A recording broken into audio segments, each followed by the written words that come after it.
d'être avec nous. Vous êtes l'auteur d'un livre, Qatar, les secrets d'une influence planétaire en 100 questions. C'est une collection de chez Talandier. Alors, pour résumer, il y a eu 5 personnes arrêtées, une quinzaine de perquisitions menées, plusieurs sacs remplis de billets qui ont été retrouvés au domicile donc, de cette vice-présidente, de l'une des vice-présidentes du Parlement européen. Lorsque vous avez découvert cette affaire, appris cette affaire comme nous, vous avez été surpris? Pas vraiment. Parce que c'est vrai que le Qatar, on parle du soft power, et la frontière est fine entre le lobbying et la corruption.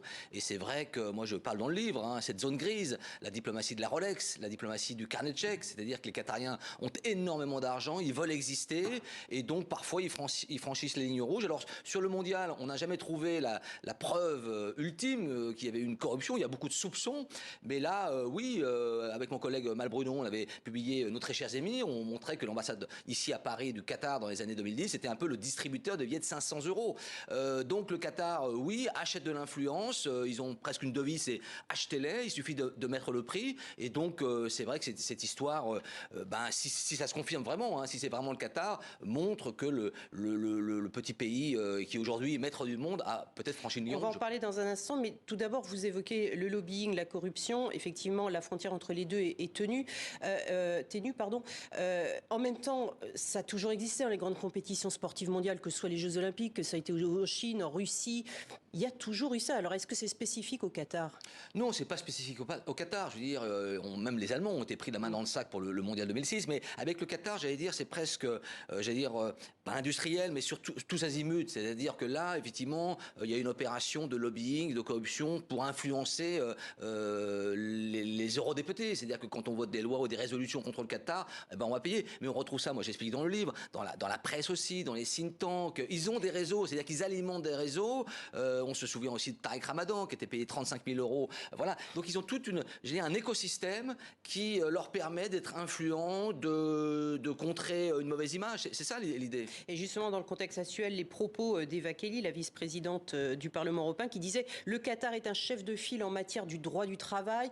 Quand on a vu toute la polémique autour des ouvriers qui travaillaient sur les chantiers du Qatar, forcément, en connaissant aujourd'hui ce scandale qui éclabousse le Parlement européen, ces propos ont un écho tout à fait particulier. Ça discrédite complètement la parole de cette vice-présidente, et puis au-delà peut-être d'autres prises de parole, parce qu'on se dit, ça veut dire quoi quand vous...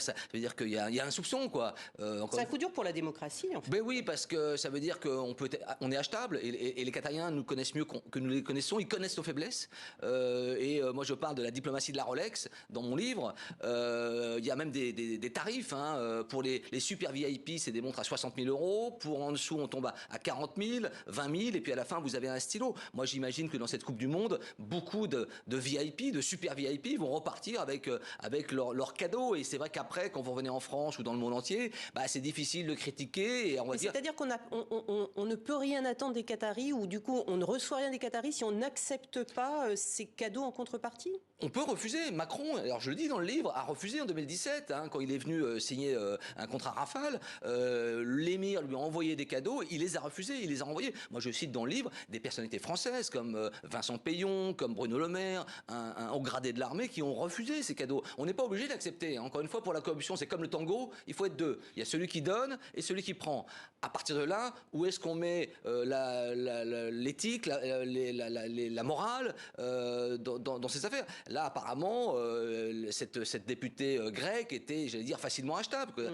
600 000... Alors, elle n'est pas la seule. Hein. Elle n'est pas la seule, voilà. Il y a 4 autres personnes qui sont également dans cette affaire et actuellement auditionnées. Quelle est la force, justement, de ce petit pays immensément riche? Ça ne fait finalement que quoi, une quinzaine d'années qui s'immisce comme ça, s'impose dans les relations internationales? Oui, ça fait 15 ans, 20 ans. 15 ans, c'est rien. C'est un pays, c'est presque un adolescent, hein, c'est un petit pays, encore une fois, qui vient de gagner une aura internationale, parce que cette Coupe du Monde, c'est finalement l'aboutissement de 15 ans d'investissement, c'est presque le Graal pour les Tamim. D'ailleurs, la finale, le 18, c'est le jour de l'indépendance, le jour de la fête nationale. Donc c'est une consécration, et le Qatar a encore faim, parce qu'il espère encore, peut-être même, je le dis à la conclusion du livre, peut-être organiser les Jeux Olympiques d'été en 2036. Donc on va continuer, et ils sont déjà encore dans le lobbying pour essayer d'avoir des grands événements, donc forcément il y aura peut-être encore des valises qui vont... Enfin, vu la polémique en même temps que ça soulève, et que ça soulève depuis...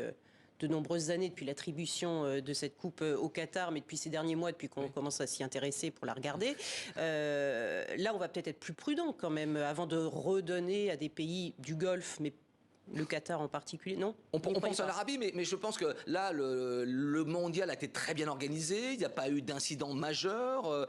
Pour le Qatar, c'est une grande réussite. Pour la FIFA, c'est aussi une réussite. Alors, évidemment, dans des conditions un peu particulières, un peu atypiques. Mais c'est vrai qu'il y a presque une bascule géopolitique des grands événements sportifs mondiaux. C'est que maintenant, c'est l'Asie et le Golfe. La prochaine fois, ce sera peut-être l'Arabie Saoudite. Mais le Qatar, encore une fois, veut se positionner sur la carte du monde. Et ce mondial, c'est presque, j'allais dire, un tremplin. C'est même pas un point d'aboutissement. C'est même drôle la façon dont les pays musulmans perçoivent la victoire du Maroc. Là, c'est la victoire du monde arabe, arabo-musulman, et donc il y a une incidence planétaire. Donc le Qatar a réussi son coup, et donc ces histoires de corruption, oui, ça ternit un petit peu, mais à la limite comme l'Allemagne, comme la Russie, comme les Chinois.